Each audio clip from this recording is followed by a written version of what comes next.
who will be the fittest woman on earth? For the first time in 6 years, we know it will not be Tia Toomey, but it will be an interesting field to see where as much of the conversation is who will be the fittest woman on earth, part of the conversation this season is who won't be the fittest on earth. So we know Tia Toomey is out of the year because becoming a mother. He had second place Mal O'Brien from last year's games, also stepping away from the competition this year. You have Haley Adams, the perennial top 10 athlete, taking the year off. You have Cara Saunders, another perennial top 10 athlete, stepping away from the season there. So creates an opportunity to have a wide open competition to see who will be the new fittest woman on earth. So today, going to take a look at some contenders. I really think it'll end up being someone within these 6 athletes who ends up standing on top of the podium at the CrossFit Games. So first up, and probably my favorite to win the competition, you have Laura Horvath, third at the 2022 Games, second at the 2021 Games. At the Rogue Invitational last fall, without Toomey, without O'Brien, she took the victory there, won the competition with 4 straight event wins there, really kind of dominating the rest of the field that we see here. Even though she had a 19th place with the handstand push-up event, still easily took the victory at Rogue last year.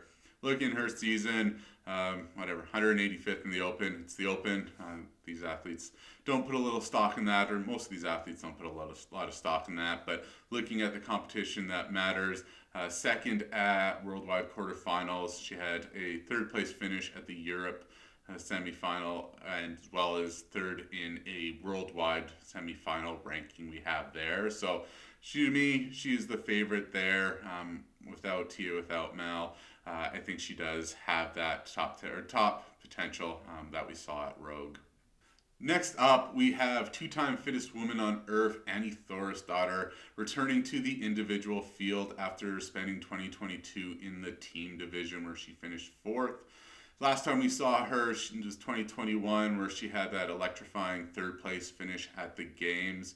In the off-season this year, had a 2nd place at Rogue behind Horvath there, and just, again, continues to show that she remains one of the top athletes in the sport so far this season. Has an 8th at Worldwide quarterfinals, 2nd at the Europe semifinal, which gave us 2nd worldwide there. So knows what it takes to win, and been around for well over a decade, so has a well-rounded skill set without really any gaping holes. So we can see, again, if she's able to put together another Fittest Woman on Earth campaign in her 12th season at the CrossFit Games, which would be absolutely incredible to watch. Our third contender here on the women's field, Gabriella Migala. So coming in, had her breakthrough performance, making her first top 10 at the CrossFit Games last year, where she finished 8th. Built on that, finished 5th at the Rogue Invitational last year. Again, the Rogue continues to be the strongest field outside of the CrossFit Games. So when it comes to kind of some relative weight in the off season, it's a good place to watch there. And then going into this season, 14th in the Open, a 6th in Worldwide quarterfinals, and then beats kind of our 2 other favorites at the European semifinals, coming out on top over Horvath, over Annie Thorisdottir, as well as the rest of the competition field in a worldwide semifinals rank. Yeah, Europe was the last event, but or was in the last week of semifinals, but again, like she, rose to the top of that field there. Our first North American on the list comes from North America East semifinal. Daniel Brandon finished 2nd there this year. Last year, again, finished 4th at the CrossFit Games, her best performance at a Games event. In an off-season, finished 9th at Rogue. Rogue, again, continues to be a little bit, more heavy, more kind of focus, benefits the strength athlete as opposed to the CrossFit Games, which is a bit more rounded, which gives Brandon time or room to shine with her gymnastics background. So definitely see her, again, in that top 5 conversation at the CrossFit Games this year. Was 2nd at North America East, but then when you bring everybody together in a worldwide ranking, she finishes 4th, so is that top North American athlete there. Whether she has the well-rounded package to compete for a podium versus those three Europeans or not, time will tell. But again, she definitely has that capability and showed last year with that fourth place finish. She is right in that conversation there for fittest woman on earth this year. Our fifth woman on the list here, Emma Carey. Emma Carey missed last season due to a back injury that she sustained at Dubai. So in her rookie season back in 2021, she finished 16th. She finished 16th as a 17-year-old. So really to kind of put things into perspective, to be able to finish like that as a 17-year-old when she should have been, or could have been in the teen division, I should say.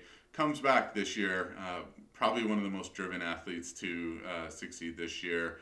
After missing last year. So 30th in the Open, 4th in worldwide quarterfinals. Comes out, wins North America East competition there with, again, probably the deepest field there from a women's standpoint of who is going to make it to the CrossFit Games, and ranks 5th on our worldwide semifinals leaderboard.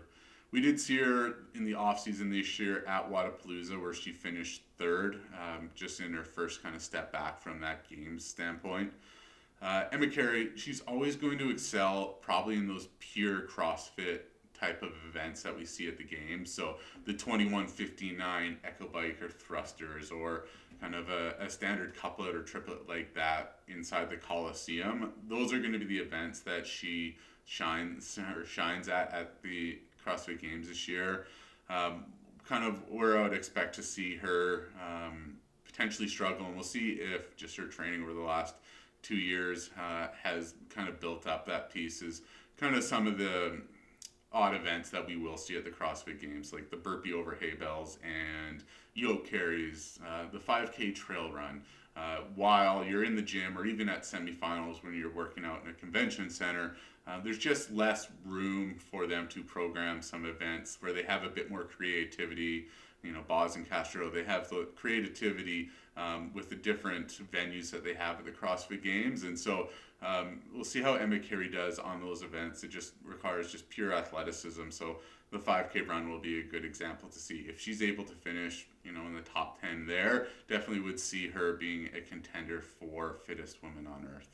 And our last woman I see as a main competitor for fittest on earth is Emma Lawson. So she was a rookie at the CrossFit Games, again, as a 17-year-old. Finishes 6th, ended up wearing the leader's jersey after event 2, I believe, of the CrossFit Games last year. Again, continue to show how dominant she is in the sport so far. Finishes 3rd in the Open this year, 10th in quarterfinals, 4th at that super competitive North America East. So really showing that she does have that capabilities. And then from an off-season standpoint, finishes 3rd at Rogue. I think she had 2 event wins, so the only person besides Laura Horvath who have multiple event wins. So standing on the podium there, ahead of, you know, Gabrielle Magala and Brandon and some of the other women on this list. So has that capability. Definitely has the ability to win. Former fittest teen on earth a couple years ago before she stepped up to the main division. So interesting to see how she does in her second appearance within the main field at the CrossFit Games.